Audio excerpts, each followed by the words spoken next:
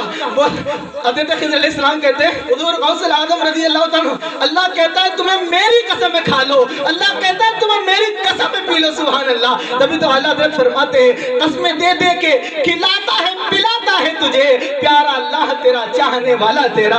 یہ شان میرے آقا غوث اعظم کو اللہ نے عطا فرمائی ہے. حضرت عبداللہ بن مستری رضی اللہ تعالیٰ عنہ سے منقول ہے، یہ کہتے ہیں ایک بار میرے آقا غوث اعظم بغداد کی زمین سے غائب ہو گئے، نظر نہیں آ رہے، لوگ تلاش کر رہے میرے آقا غوث اعظم ہیں کہاں، ڈھونڈ رہے ہیں کہاں گئے. سب ڈھونڈتے ڈھونڈتے دریائے دجلہ کے کنارے پہنچتے ہیں، دیکھتے ہیں میرے آقا غوث اعظم ندی کے کنارے بیٹھے ہوئے ہیں، اس تالاب کے کنارے بیٹھے ہوئے ہیں، اور بیٹھے ہوئے ہیں مچھلیاں تالاب کی آتی ہیں، میرے آقا غوث اعظم کے ہاتھوں کا بوسہ لیتی ہیں اور چلی جاتی ہے. سبحان اللہ. آتی ہیں بوسہ لیتی ہیں اور چلی جاتی ہے. کہتے ہیں یہی وقت ایسا چل رہا تھا، تھوڑی دیر ہوئی کہ ظہر کی نماز کا وقت ہو گیا. ظہر کی نماز کا وقت ہوتا ہے، ایک مصلی آتا ہے، حضرت سلیمان علیہ السلام کی تخت کی طرح ایک مصلی آتا ہے، ہواؤں میں بچ جاتا ہے. سبحان اللہ. اللہ کی نوری مخلوق اترتی ہے، سب بنا لیتی ہے، سب بنا کے کھڑی ہو جاتی ہے. میرے آقا غوث اعظم بھی اس پر سوار ہوتے ہیں، سوار ہونے کے بعد ان کی نماز پڑھاتے ہیں، نماز پڑھنے کے بعد اللہ کا ذکر کرتے ہیں، تسبیح کہتے ہیں. راوی کہتے ہیں جب حضور غوث اعظم ذکر کرتے تھے تو ساتوں آسمان کے فرشتے بھی آپ کے ساتھ ذکر کرتے ہیں. سبحان اللہ. کہتے ہیں جب نماز سے فارغ ہوئے، ذکر سے فارغ ہوئے، اب ہاتھ اٹھائے، اب ہاتھ اٹھا کے دعا کرتے. دعا کیا کرتے سنیں. میرے آقا غوث اعظم ہاتھ اٹھاتے ہیں، اٹھا کے کہتے ہیں مولا میرے مرید اور میرے مریدوں کے مرید، میرے مرید اور میرے مریدوں کے مرید کو مولا ایمان پر ہی خاتمہ دینا. مولا مرے تو ایمان پر مرے، دنیا سے جائے تو ایمان پر جائے، بغیر ایمان کے اس دنیا سے نہ جائے. کہتے ہیں میرے آقا غوث اعظم یہی دعائیں کر رہے تھے، فرشتے دعا پر آمین کہہ رہے تھے. سبحان اللہ. فرشتے دعا پر آمین کہہ رہے تھے. جب میرے آقا غوث اعظم نے دعا مکمل کی، ہاتھ نیچے نہ ہونے پائے تھے، غیب سے ندا آئی اے غوث اعظم، اے عبد القادر، میں نے یہ تمہاری دعا قبول کر لی. سبحان اللہ. تو اگر ہم قادری ہیں، ہم حضور غوث پاک کے مرید ہیں، تو ہمیں فخر ہونا چاہیے، ہمیں ناز ہونا چاہیے کہ ہمارا خاتمہ ایمان پر ہوگا انشاءاللہ. حضور غوث اعظم کے صدقے جنت بھی ملے گی انشاءاللہ. لیکن ہمیں آج ہمارا وقت کا تقاضا یہ ہے کہ آج ہم خود کو حضور غوث اعظم کی سیرت پر ڈھالیں، حضور غوث اعظم کی محبت دل میں بسا لیں. حضور غوث اعظم نے کیسی زندگی گزاری تھی ویسی زندگی گزاریں. انسان ہے، غلطی ہو جاتی ہے، انسان ہے، گناہ ہو جاتا ہے. اصل انسان وہی ہے جو توبہ کر لے، اصل وہی ہے جو رب کی طرف لوٹ آئے. غلطی کس سے نہیں ہوتی؟ ہر کسی کو ہوتی ہے، لیکن لوٹ آئے، رب کی بارگاہ میں آ جائیں، رب اپنا مقبول بنا لینا. بس رب راضی تو سب راضی. دنیا کی عزت بھی 4 دن کی، دنیا کی بے عزتی بھی 4 دن کی. اصل عزت وہ ہے جب تمام دنیا اہل محشر سارے جمع ہوں گے، اصل عزت وہاں ہے. رب راضی تو سب راضی. اللہ کریم حضور غوث اعظم کا صدقہ نصیب فرمائے. اللہ نے وہ مقام عطا فرمائے میرا آقا غوث اعظم. جو قادری ہیں الحمدللہ، جو نہیں ہے نا، مرید نہیں ہے، انہیں پہلی فرصت میں مرید ہو جانا چاہیے. کسی پیر کامل کے ہاتھ، کسی پیر کامل سے مرید ہو جانا چاہیے. ہاتھ پہ ہاتھ رکھنا شرط نہیں ہے، ہاتھ پہ ہاتھ رکھنا شرط نہیں ہے. کسی بھی پیر کامل سے آپ مرید ہو جائیں، غوث پاک کے مرید بن جائیں، انشاءاللہ گناہوں سے توبہ بھی مل جائے گی، اور جب مریں گے نا تو جنت میں داخلہ بھی ہو جائے گا انشاءاللہ. ہوگا نا انشاءاللہ. آئے اب لاسٹ میں بھی 2 شعر پڑھ لیتا ہوں. پڑھ لیں. الحمدللہ.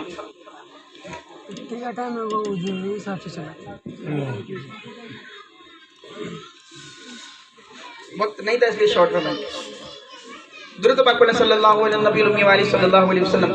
صلاۃ و سلام علیک یا رسول اللہ صلی اللہ علیہ وسلم.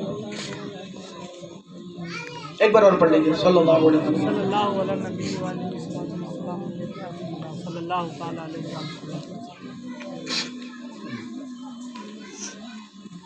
پکارو یا عاشق جیلا،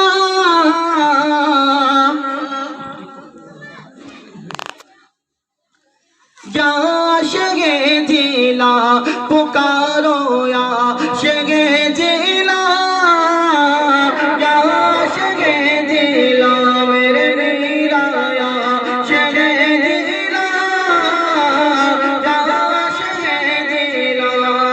رونق کل اولیاء یا غوث اعظم دستگیر، رونق کل اولیاء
آپ جیسا پیر ہوتے کیا عرض در در پھرو، آپ جیسا پیر ہوتے کیا عرض در در پھرو، آپ سے سب کچھ ملا یا غوث اعظم دست دیا، چلے جیلا یا شکے جیلا میرے